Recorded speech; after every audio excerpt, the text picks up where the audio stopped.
Waalaikumsalam warahmatullahi wabarakatuh. Ya, Bapak Ibu. Alhamdulillah kayak masih sehat. semangat ya. Semangat Pak. Mantap. Tep.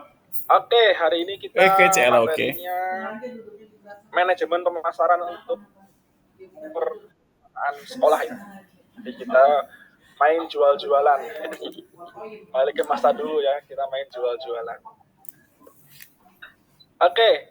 Tadi dikenalin untuk menyingkat waktu ya, saya izin untuk share screen. Oh ya, di kelas saya sistemnya kita diskusi Bapak Ibu ya, tidak ada bukan saya ngajar ya, saya menyampaikan materi, nanti kita diskusikan bersama-sama. Sudah muncul Bapak Ibu? Ya. Sudah. Sebentar, seperti saya belum share sound. Sudah jelas? Ya, suara jelas ya Bapak Ibu? Ya, cukup Pak, jelas. Hari Jumat ya, ini kebetulan juga semua di DKI ya, BIB semua. Biasanya kalau ada pelatihan yang seluruh Indonesia itu kalau dari timur jam 10 sudah menghilang. Dan kita memaklumi itu. Nah ini dari DKI semua, jadi nggak ada izin jam 10 setelah Jumat ya Bapak Ibu ya. Oke, manajemen perpustakaan sekolah. Ya, ini goals kita ya. Ada banyak ternyata. Ini banyak ini sangat mudah dipahami ya, karena kita sudah sangat akrab ya Bapak Ibu dengan pemasaran. Ada yang sudah mempraktekkan tetapi mungkin belum belum mendefinisikannya. Ada yang sudah ya minimal kita pernah menjadi konsumen dari target pemasaran ya. Entah itu dalam kehidupan sehari-hari seperti barang-barang, kendaraan dan sebagainya. Pertama menjelaskan pemasaran. Nah ini yang pertama udah tercapai ini pasti ya. Bapak Ibu sudah belajar mandiri kan kemarin ya. Sudah ada yang membuat resume ya, pandangannya gitu. Dan menjelaskan ruang lingkup, konsep, kemudian manajemen, baurannya, kemudian riset ya, ternyata masyarakat butuh riset. Komunikasi ini penting. Nah, kemudian menjelaskan program pemasaran perpustakaan dan pengembangan minat. Nah, kita masuk pada konsep. Konsepnya itu dari dulu sama Bapak Ibu, pemasaran. Ada 3 konsepnya. Itu mempertemukan ketiga ini. Kita harus mencari titik di mana ketiga ini bisa ketemu. Kebutuhan, keinginan, dan tuntutan. Nah, kuncinya ada semacam trigger, yaitu pemasaran ini merupakan aktivitas sosial. Ya. Ada pergeseran tentu saja ya. Pemasaran itu tidak hanya sekedar menjual. Kalau menjual itu namanya berdagang ya. Pemasaran lebih dari itu. Mulai dari kita menyiapkan apa yang akan dipasarkan sampai nanti kita mengevaluasi apakah yang dipasarkan itu sudah sesuai. Maka kita harus mencari kebutuhan. Kebutuhan dari mana? Dari masyarakatnya. Kebutuhan masyarakatnya, kebutuhan perpustakaannya. Kemudian dicari ini keinginannya. Apa sih yang mereka inginkan gitu kan? Dari produk yang kita miliki. Harus cocok itu. Ya. Kalau di sekolah, apa nih yang dibutuhkan siswa? Apa yang diinginkan? Nah, kemudian biasanya muncul tuntutan. Nah, tuntutan inilah yang akan menggerakkan orang untuk melakukan sesuatu. Karena ada tuntutan. Nah, tuntutan yang terbaik itu bukan tuntutan yang diwajibkan, tetapi tuntutan yang muncul dari individu-individu yang memang ingin bergerak. Maka harus mencari keinginannya. Dari keinginan itu pasti akan muncul dengan tuntutan. Saya bangun tidur secara fisik karena semalam nggak makan misalnya. Bangun tidur kebutuhannya adalah makan. Itu kebutuhan namanya. Makan apa itu merupakan keinginan. Oh, saya bangun tidur nih.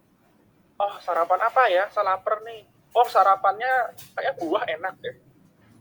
Nah, untuk memenuhi keinginan itu, maka muncullah tuntutan. Kita menuntut untuk adanya buah dimakan. Bagaimana caranya? Ya, kalau nggak punya kita beli. Oh kalau punya kita siapkan, kita kupas, kita cuci. Kalau nggak ada seperti itu, tidak berjalan nih pemasaran. Nah, perpustakaan mencari titik di mana ketiga itu bisa klop dengan aktivitas sosial. Nah, jangan dilupakan bahwa pemasaran ini merupakan aktivitas sosial. Ini Bapak Ibu silahkan boleh jawab. Ada nggak yang pernah punya pengalaman jengah dengan pemasaran yang ada?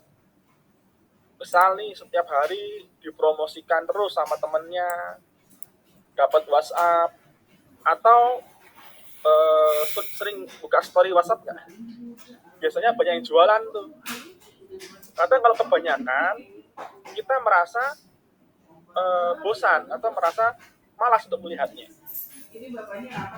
Di situ apa indikatornya? Bahwa indikator munculnya gangguan sosial. Kenapa?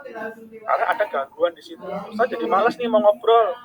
Nanti takutnya ditawarin deh, disuruh beli ini deh. Nah itu kan ada gangguan sosial di situ muncul. Nah, kadang tidak disadari bahwa gangguan-gangguan itu yang nanti akan menjadi hambatan ketika kita akan melakukan pemasaran.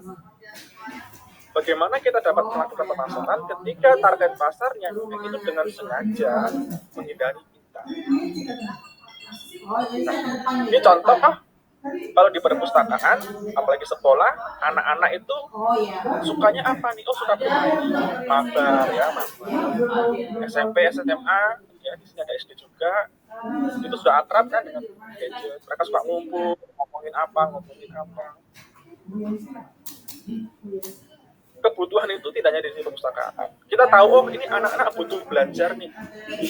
Tetapi bagaimana membuat belajar itu menjadi sebuah keinginan, sehingga muncul tuntutan, itu kita tidak bisa dengan mengganggu lingkungan sosial mereka. Contoh mengganggu lingkungan sosial mereka adalah tiba-tiba ketika mereka sedang ngumpul, ngobrol, main game atau apa, kita datang.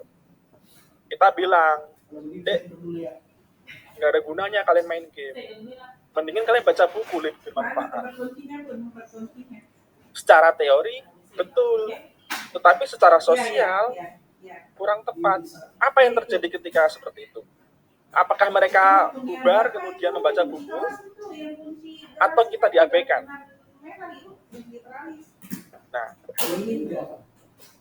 aktivitas sosial tidak boleh terganggu. Ya ini makanya kita manajemen pemasaran, karena sudah kepala perpustakaan sekolah. Bagaimana memunculkan kebutuhan itu untuk menjadi keinginan tanpa mengganggu sosial. Maka dalam pemasaran itu ada istilah yang namanya promosi terbaik atau pemasaran yang terbaik adalah yang membuat orang tidak merasa sedang diberikan promosi. Nah, ada yang pernah lihat nggak artikel kalau kita mau jalan, biasanya kalau kita mau pergi keluar kota ya, kita searching kan tempat-tempat menarik. Ntar muncul tuh 5 tempat yang wajib dikunjungi di Jakarta misalnya. 1, 2, 3, 4, 5. Gambarnya. Rajin tuh suci tuh mau di kader. Kelas sebanyak itu kok kelasnya bagus tuh. Tulis ya tulis. Bagus tuh Tuhan. Kan udah gua ada. Iya. Ajakin saya, Bu, ayo bentuk jentar dulu orang ada grupnya besok saya belajar aja. Harus